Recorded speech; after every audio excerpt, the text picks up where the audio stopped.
yaro namu lawali dan tambayi iyana ne yayi kusa lawali dan tambayi ka kawo muna magana wadda muka tambaye ya mai ta ba mu amsa abinda ka kawo muna kace a kira ya ga al'ummar tawa da shakawa da jasbora waɗanda an washe ka tuba ka yi laifi wari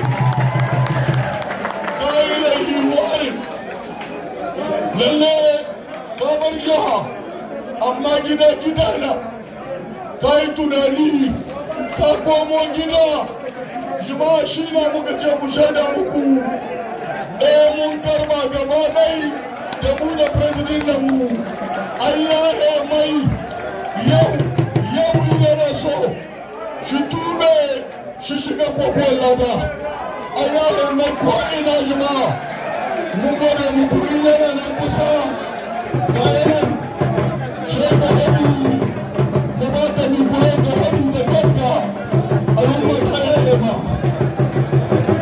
Assalamu alaikum wa rahmatullahi wa barakatuh. Lalle haka ne abinda mai ya suka ce. Kenan abinda ne muke wata gare ku yanzu ko kowa za a zo tawa. Da Allah ku sanye mana addu'a. Shi dai muke fata gare ku. Insha Allah in Allah ya ba. Wanga kowanne karo ya yi insha Allah cikin ekip kintawa ban ce ni ba. Insha Allah za a bar shi in Allah ya yi.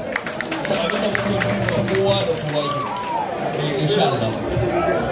Bayan haka nan yanzu yan kokowa na jiha an kama nawa su shirya zabuwar auhora na in Allah ya rashe mun yi wata 10 cik ana zabuwa.